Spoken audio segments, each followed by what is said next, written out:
Ensuite, bon, il y a les vallées très connues. Donc il y a Mina, que bon, on va voir tout à l'heure. Ensuite, il y a Arafat, Muzdalifa. Donc ce sont des lieux où vous allez passer lorsque vous allez accomplir donc le Hajj, Inch'Allah al-Aziz. Et puis voilà un petit peu ce qu'il fallait connaître comme terme. Des questions? Pas de questions, Inch'Allah. Donc, normalement, le premier groupe voyage le 16, on m'a dit, c'est ça? C'est ce qu'on m'a demandé de faire un programme aujourd'hui, parce qu'a priori, il y a des gens qui voyagent très rapidement. Donc, généralement, le trajet des gens, c'est lorsque l'on quitte l'île de la Réunion, on passe par Maurice, on passe par Dubaï, et Dubaï, on va soit à Makkah, soit à Medina. Alors, je ne connais pas exactement le trajet de tout le monde, mais si vous allez passer sur Medina Sharif de Dubaï à Medina, vous n'allez pas mettre votre ihram depuis Dubaï. Votre ihram, vous allez le mettre en quittant Medina Sharif pour aller à Makkah al-Mukarram. Votre miqat. Alors, le miqat, c'est quoi? Le miqat, c'est une frontière, c'est une ligne de démarcation. Pourquoi? Il faut savoir qu'il y a deux miqat. Il y a ce qu'on appelle miqat al-zamani et ce qu'on appelle miqat al-makani. Miqat al-zamani, c'est la période à partir de laquelle on entre dans la période du Hajj. Les mois du Hajj commencent à partir du mois de Shawwal. C'est-à-dire que dès Shawwal, si quelqu'un est arrivé, il a fait son tawaf et qudum, c'est bon. Par exemple, il veut faire le Hajj Qiran. Et il y a le miqati makani. Pourquoi est-ce que l'islam a mis en place le miqati makani? Parce que il y a des gens, c'est pas tout le monde qui vient en avion. Il y a des gens qui viennent en bateau, il y a des gens qui viennent en bus. Et c'est loin, certaines fois, il y a des gens qui font des trajets de 2 mois, 3 mois. Nous, on voit ça facile comme ça, mais pour arriver jusqu'à accomplir le Hajj. Et le prophète sallallahu alayhi wa sallam, étant celui qui est le shari'a, celui qui légifère cette religion de l'islam, eh bien, il fallait mettre un endroit. Si on aurait demandé à tout le monde de mettre ihram depuis leur maison, eh bien, ça aurait été difficile pour tout le monde. Donc, c'est pour cela que le prophète sallallahu alayhi wa sallam a déterminé un point. Il a dit, à partir de ce point-là, tout le monde doit être en état de ihram.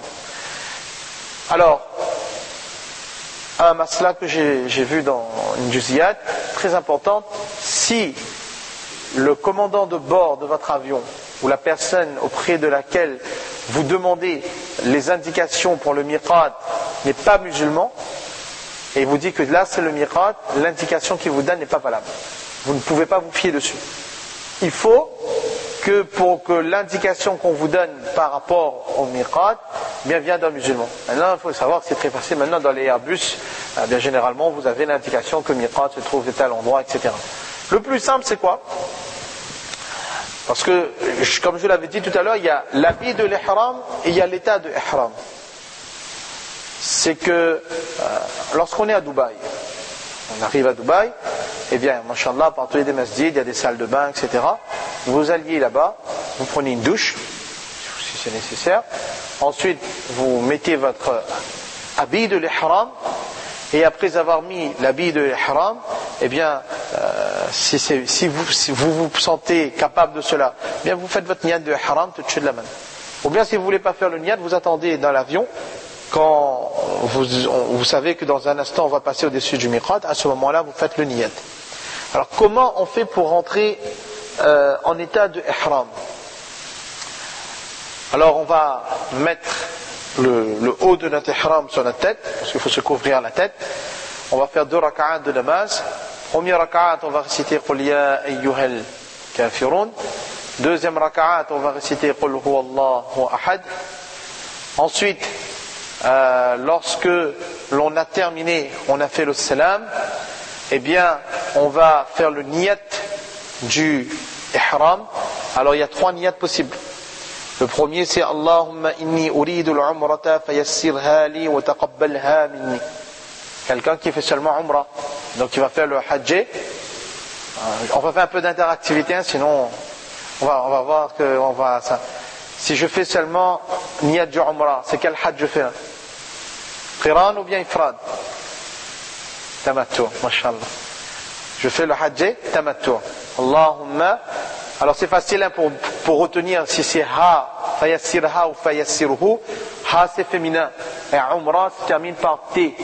Quand il y a T à la fin, on va faire un peu d'arabe aussi, donc quand il y a T à la fin, c'est féminin. Et Hajj, c'est masculin. D'accord? Allahumma inni uridu al-umrata fayassir huli. C'est ça même? Fayassir hali wa taqabbal ha minni. Oh Allah, je fais le niyat d'accomplir le umrah, rends-le facile pour moi et accepte-le pour moi. Et si je fais niyat du hajj, donc je suis quelqu'un qui fait hajj et ifrad, Allahumma inni uridu al-hajj fayassirhu li wa taqabbalhu minni. Ce niyat-là, chacun d'entre nous, on va le faire le 8 Zil-Hijjah. Et si je fais le niyat du hajj, quel hajj? Qiran, c'est-à-dire umrah et hajj ensemble. Allahumma inni uridu al-umrata wal-hajja. Donc je fais les deux. Là on arrive sur la forme du duel en arabe. Fayassirhuma li wa taqabbalhuma minni. Ensuite tout de suite je vais dire labbaik Allahumma labbaik labbaik la sharika laka labbaik innal hamda wan ni'mata laka wal mulk la sharika lak. Alors point très important lié à labbaik, au moins une fois le wajib ici. J'ai regardé bien, parce que la dernière fois, Mawlana Mounir avait donné l'explication, il avait donné le masla qui m'avait interpellé du Madrasa Sawlatia. Il faut savoir que ce livre, on dit que c'est le meilleur livre qui existe sur le Hajj, Mu'allim al-Hujjaj. Quelqu'un qui doit accomplir le Hajj doit avoir normalement lu ça en entier. Et faire le talbiya une fois, c'est wajib. Et talbiya et niyat ensemble. Et niyat du hajj, on ne peut pas dire que m'avait niyat ne m'a pas dit. Il faut faire son niyat, il faut l'exprimer. Il faut exprimer. Je suis venu là parce que j'ai l'intention d'accomplir le hajj et la umrah. D'accord? Donc c'est pour cela, au moins une fois, il faut faire le talbiya. Il ne faut pas que la personne a fini son namaz, et puis elle parle avec quelqu'un, et puis elle se met debout, elle va boire un café, et puis elle a oublié. Elle n'a pas fait talbiya. Si elle n'a pas fait talbiya, elle n'est pas en état de haram. Et si elle n'est pas en état de haram, ben elle est allée à Muzdalifa, Arafat, etc. Son hajj ne compte pas. Parce qu'il y a 3 phases dans hajj. 3 phases du hajj, c'est quoi? Ihram, tawaf et ziyarat et Arafat. Je répète, Ihram, Arafat, tawaf et ziyarat. C'est quoi? Ihram, après, Arafat, tawaf et ziyarat. Ça, ce sont les 3 phases du hajj, c'est obligatoire. Donc, on a les 3 phases du hajj et on va voir tout de suite les wajibat du hajj. Ça il faut que vous ayez en tête. D'accord? Faraz du hajj, si quelqu'un il n'a pas fait un faraz du hajj, volontairement ou involontairement, son hajj ne compte pas. Alors vous allez me dire, oui, quelqu'un vient hajj, il ne fait pas ça. Mais moi j'ai vu avec mes yeux. Une année on est parti faire hajj, il y avait quelqu'un qui était là. Lorsqu'il a vu les conditions qu'il y avait à Mina, il a dit, moi je ne peux pas rester vivre comme ça. Moi je vais à Makkah, quand il y a les rites à accomplir, vous envoyez une voiture pour me récupérer et je vais venir. Si vous n'avez pas gagné quelqu'un pour un out, hajj compte, pour l'amener ici, Allah même connaît beaucoup. Et vous la rentrez en état d'ihram, vous la pas sorti en état d'ihram, après vous dites comment il va passer, Allah même connaît. Il faut bien... Il faut bien se dire que chaque chose qu'on fait là, on est guidé par Allah, ça. C'est pas mon aqal, mon esprit, je vais faire telle chose. Si je veux faire hajj, c'est qu'Allah m'a choisi. Aussi clair que ça. C'est qu'un jour, j'avais répondu au labbaik, maintenant mon labbaik est arrivé, je vais partir. Tant que je n'ai pas mis le pied là-bas, il y a des gens qui sont déjà dans l'avion, on vient, on leur dit maintenant, monsieur, vous descendez. C'est comme ça. C'est pour cela qu'il faut demander beaucoup de dua avec Allah. Il faut remercier Allah tous les jours. Et Allah rend facile ce voyage. Et Allah accepte ce voyage. Et Allah change ma vie avec ce voyage. Et quand je parlais de la préparation spirituelle, si quelqu'un va faire hajj dans les pays d'Afrique noire, pourquoi quelqu'un, lorsqu'il va accomplir le hajj, on l'appelle al-hajj? Ce qu'on appelle al-hajj, c'est un terme très élogieux, très respectueux, parce que c'est quelqu'un qui devient distingué. Il a choisi de prendre un virage dans sa vie, il a choisi de changer, d'être une autre personne. Donc nous aussi, il faut bien comprendre, on va accomplir le hajj, il faut qu'il y ait cette évolution, ce changement dans notre vie. Donc, le wuquf de Muzdalifa, s'arrêter à Muzdalifa, ça c'est wajib. Wuquf, ça veut dire station. Arafat c'est faraz, à Muzdalifa c'est wajib. Ensuite, faire le sa'i entre Safa et Marwa. Sa'i entre Safa et Marwa, ça aussi c'est wajib. D'accord? Maintenant, pas pour les tawaf nafil, hein, pour les tawaf dans lesquels il y a istiba' et ramal. frapper les stèles, ce qu'on appelle le rami. Et ça aussi c'est wajib. Faire le qurbani. Tamattu' Qiran, ça c'est wajib.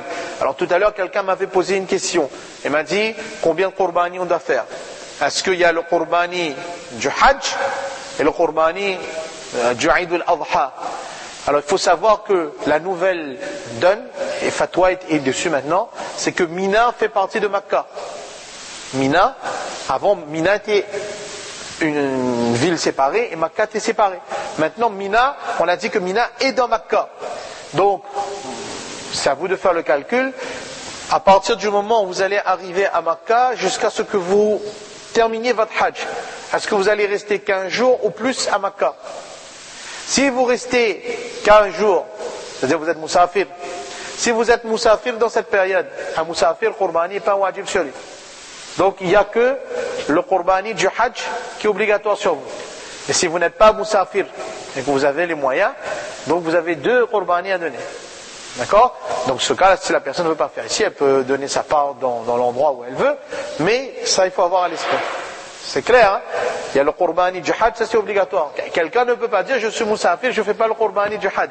Le qurbani du hajj c'est obligatoire, c'est wajib sur chacun d'entre nous. Maintenant, il y a l'autre qurbani que chacun d'entre nous, chaque musulman est censé faire s'il a les moyens. Si on n'est pas musafir, parce que quand quelqu'un il est musafir, il faut savoir que l'islam a donné beaucoup de facilité avec lui. Demain, je vais en voyage, j'arrive dans un endroit, je suis en difficulté parce que je suis musafir. Dans certains cas, je peux même prendre la zakat. Parce que je suis musafir. Même si je suis un richard, multi-richard, dans mon pays. Mais là, j'ai rien. J'ai besoin de vivre, de survivre. Je peux prendre la zakat. Parce que je suis musafir. Donc pareil, si dans cette période-là, je suis musafir, eh bien, le hukm du qurbani est saqit. C'est-à-dire, il tombe pour la personne. Mais, si elle n'est pas musafir, donc le hukm, l'ordre reste pareil. Faire le halaq, d'accord, donc se raser la tête, et pour les femmes donc c'est le taqsir, et enfin le tawaf et wada', ça c'est le tawaf d'adieu lorsque on est sur le point donc de quitter Makkah pour aller à Medina ou bien pour retourner vers Jeddah. Est-ce que jusque là ça va dans l'esprit de tout le monde? Question. On peut poser vers la fin, mais bon, si là il y a une question circonstancielle par rapport à ce que l'on a dit, de manière à ce que ça reste dans l'esprit des gens aussi, je pense. Si tu as une question, il n'y a pas de problème.